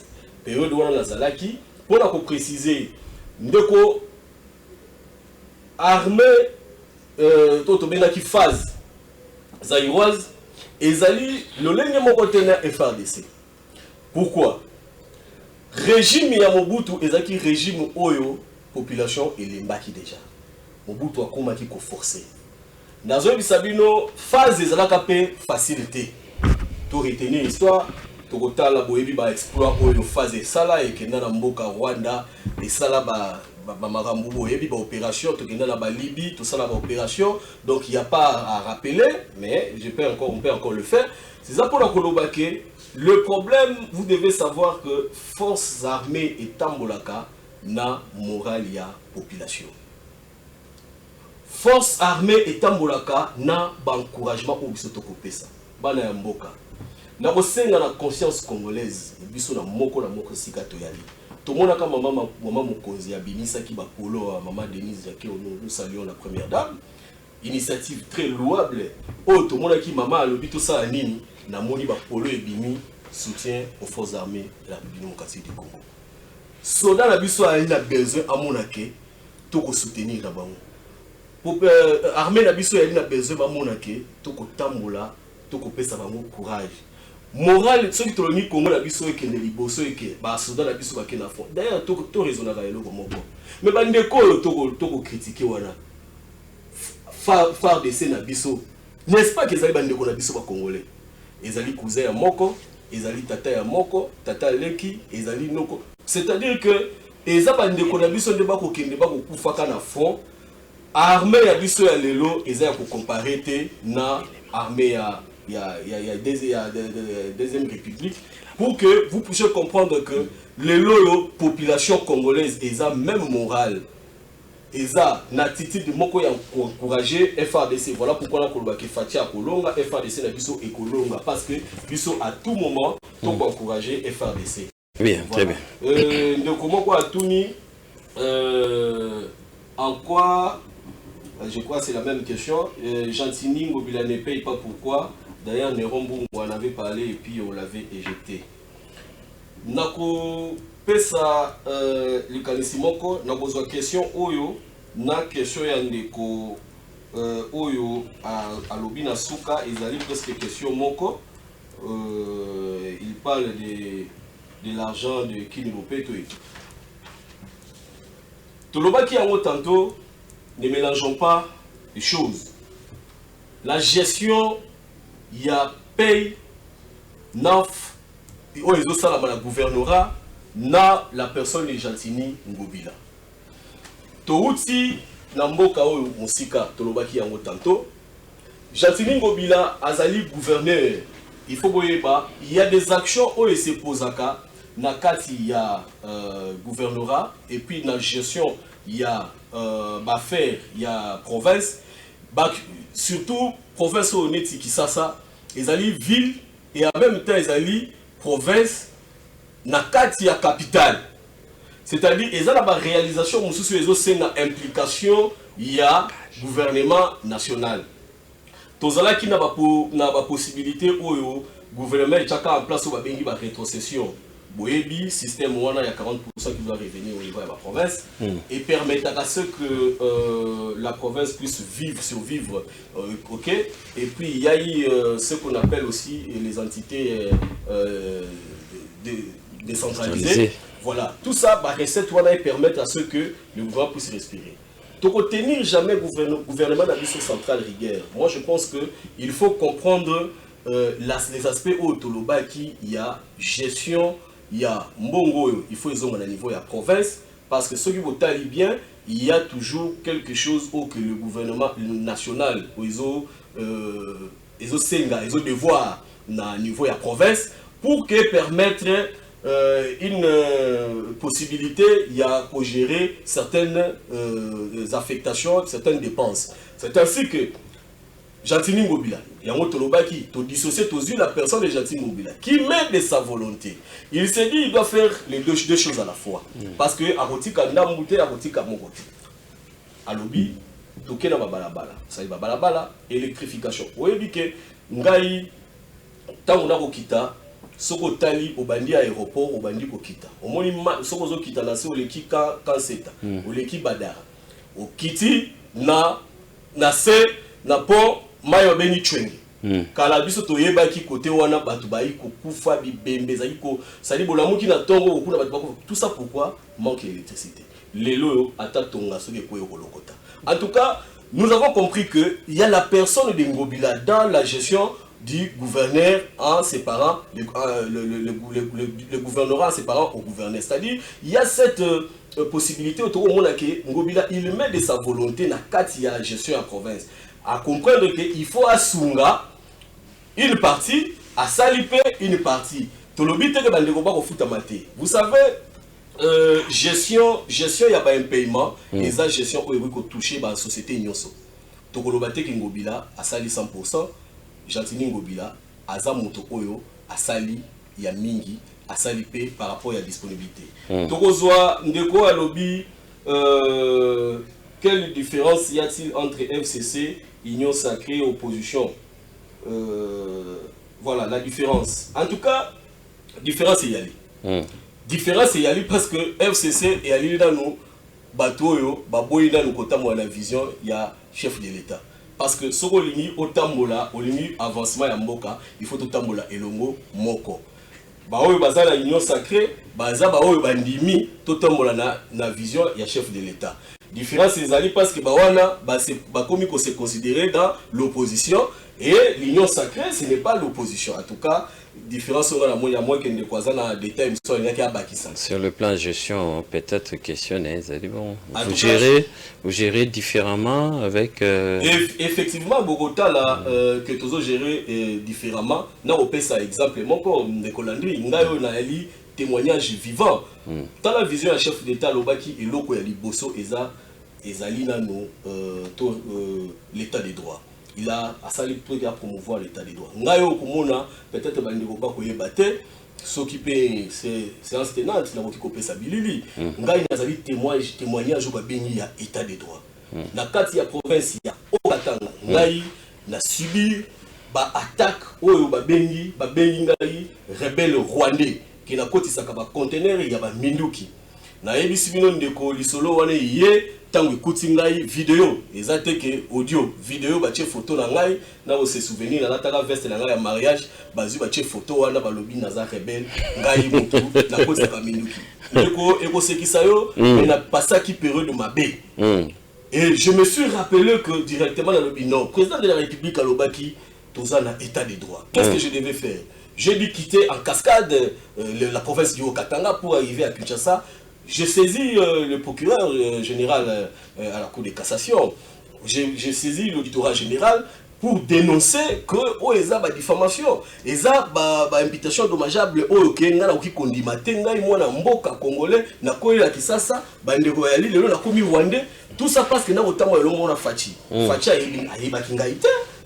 Pour le lobake Fachi andima kite ba kangangai. Imaginez quand on a un exemple tant on a dénoncé ba to mibeko batali ba to service ya sécurité papa sécurité zosala. Fachi asali musala mboko. Ngai nazali témoignage vivant na koloba ba ndeko bazolanda biso ba yebi kalanga ba okipe ko témoigner ba yali batali musala batali basali ba investigation ba lobi me moto ba okosela. Imaginez le ce qui tozaki na régime ya kala. Oyo objectif na bango cheval de bataille na bango ezalaki état des droits. Ndeko boyebi ndenge na ngai na suka. Soki na ngai na suka handicapé te na ngai na suka peut-être le lo ngala yo tolongaki toyebana te. Voilà, j'ai dit que peuple congolais beau croire na projet ya Fachi, beau croire na vision ya Fachi, ngayo na li témoignage vivant Fachi andimaka masolo ya lokuta wana te. Soki na lobi ke bakangaka ngai lokota bakatika na kokanga ngai te. Parce que l'état de droit est ça qui nous sert. Il y a un moment où Fachi na intervention na Yasukawa alobaki nazo kosenga justice là où je sens que il y a encore quelque chose qui ne va pas. Et ça côté à justice. C'est-à-dire Fachi azo beta lisusu sete et na seto ya beti na base que boko yoka lisusu changement de koti parce que ngai témoignage vivant na kolobake na mona kasho atamoko te. Ndeko conteneur ya mindoki ezala muto ayibi $10,000 te ou ayibi $100,000 te. Donc pour comprendre que l'intégrité en Boka est la toucher, ce qui histoire on a gouvernement se retrouvé dans makila innocent à Zaliboso na bino. Très bien. Voilà. To continuer nako kende na ndeko oya lobby gestion ya Zando Kosilaka. Ndeko toko confirmer selon le programme, vous voyez que Zando eza supermarché eza grand marché, un marché central pour la province de Biso ya Kinshasa, eza emblème ya mboka. Déjà volonté oyo autorité morale la Biso Gentini Ngobila Mbaka na casquette na ya gouverneur musalo a musala ils ont accepté et puis il a félicité ceux qui botali ba tonne oyo ezo bimanase ya mabele pour matadikolo na banzi kinois dans quelques jours à Kokanga monocopé à féliciter le gouverneur Wana parce que la date qui est prévue est à mois de novembre pour que Zando ezala inauguré. Je pense que Ndeko a eu réponse naie. Tokei na Ndeko Alobi Joseph et Fayoulou ont encerclé le gouvernement, 4 ans de gestion, rien n'est fait. Et puis, la deuxième mandat, qu'est-ce qu'il va faire après? C'est-à-dire que qu'est-ce que le gouvernement va faire dans les 4 ans et demi déjà et le salamité. Toujours se rappeler le sous-souké, Toloba qui a tantôt, dans le système où il y a Mboka, Togo a toujours conscience qu'il y a peuple congolais et téléma. 4 ans et demi où le gouvernement a travaillé, et ça 4 ans ordinaires. En tout cas, peuple quinois, pardon, place de la population quinoise, accepter à ce que tout le monde n'a pas vérité. Bisona bino to se retrouver qui n'a pas se souvenir, tous se retrouver confinés. Tous se retrouver biso sont confinés, musala okendakate, to komi ko sala ba benga ka service minimum. Na ba oyo ba komi ko benga ngo ba shift. Ba institution ebele se retrouver débaillé après 4 jours, c'est-à-dire Mboka est fonctionné d'une manière extraordinaire. Ils ont dit sous ordinaire. Et il y a pratiquement une année et demie. Et le lot de Kocha est natif. Mais à mon côté, il y a gestion négative. Il y a Mboka en général ou bien en particulier dans la province. Il y a Kinshasa. Alors, accepter que les facteurs endogènes et exogènes dans le système économique et tout chaque Mboka Mobimba, c'est ce qui fait qu'il ne peut y avoir que certains facteurs négatifs et il y a que total l'issue autant de 4 ans Mobimba. Non, il faut atténuer la situation et demander à ce que le projet où Ezali, Félix Antoine Tshisekedi Tshilombo, Ayali Nango pour la vision à l'avenir, parce que moi, Moussa, mon ami déjà, to pesi siko chance parce que boyebi eza ko balobaka moyibi bakanga ye awate moyibi bakanga kaena avambra c'est-à-dire que tolobi bon ba action au sali déjà siko total na deuxième mandat c'est-à-dire gérer critiquer et puis clôturer directement à la manière où 4 ans et demi eza directement opposable par rapport à Félix Antoine Tshisekedi Tshilombo na mokambina ye oyo alingaka mingi Jantini Mobila Mbaka tokoki ko tchango directement te to atténuer mais to pesa volonté to accepter volonté oyo mokambi Jantini Mobila Mbaka a gérer nango capital ngai na moni na pesi bino na yebi na moni wenze ya Hindu botala ba image ngai na yebi wenze ya Hindu to yeba ki kala lelo Hindu ko telema wana ozwandi pe olie en tout cas tout ça nazo mona ba réalisation tala limité awa tomoni en tout cas merci beaucoup Jantini Mobila Mbaka tomoni parc Mama Marthe Bouino Boyebi bandeko na biso to benga ka ba cheke ngai na to benga omingi ba enfant sans toi parce que ba condition za ki moi mabe to yebi ba sous pour la ba se retrouver wana te tala ko tala esika wana bon est-ce que to komona kaka mabe ya mutu bien to komona pe malamu c'est-à-dire population quinoise congolaise en général acceptons mais critique peut aller madame peut permettre que toi avancer to kende liboso en tout cas monsieur Landry na bazi bandeko yo ba poser ki ba question on a répondre exactement je pense qu'il y a toujours possibilité autour na yango bien rappeler mais je pense que j'ai pris d'une manière globale ramasser et situation il y a province na biso ndenge ko évoluer na mokambi na biso Jantini Mobila Mbaka. Maître Mike Birindwa, premier vice-président fédéral au Katanga ACP, chargé d'organisation et puis finance, APC l'interne, Azali le sous-président et la fondation Mike Birindwa, auto lundi religieusement, n'a pourquoi aller là. Premier vice-président Tokomina Souka, ce qui est résumé ACP Katanga, ils allaient organiser n'ingénie, ben nous sommes balandi biso bazali awa na o balandi biso qu'on a parti à streaming et puis balanda biso à partir à YouTube et à des jeux au salam n'ingénie au PC biso pe ba grande ligne il y a fondation Mike Birindwa et puis Toshite na pourquoi les lois. Merci mon amboka Landry.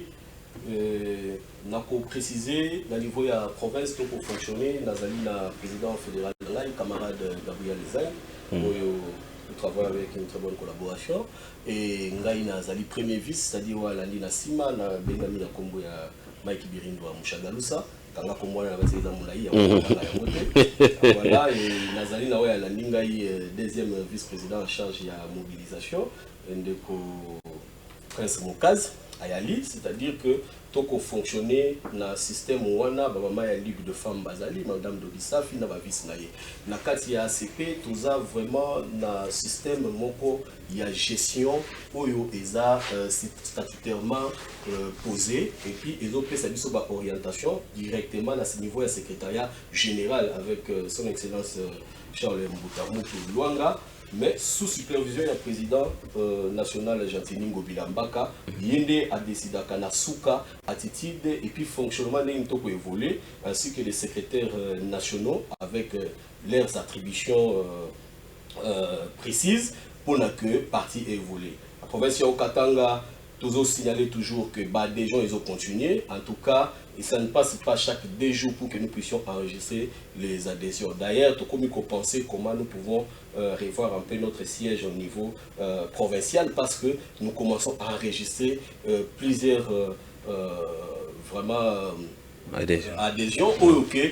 Aux autres sentis que la population katangaise est acceptée, en tout cas, si ce n'est pas la grâce divine, nous avons été nini parce que tozali batuka tozali so mitu moko maboko mibale makolo mibale na niveau ya Kinshasa na sentir cohésion ale yali na répondaki na invitation oyo eyaki na niveau ya province na yaki tomoni président national to accompagné qui est pour na bana Salongo a inauguré récemment stade Omnisport. Il y a Salongo, la Monibana ya Salongo, va retrouver sourire. Le lot mona Salongo qui kobeta basket, ping-pong.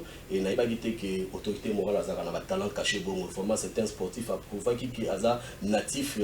Il y a commune wana et bana ya mboka ya Salongo, c'est Pelaki et dans la organisation, nous sommes retrouvés encore que il fallait répondre à la réunion.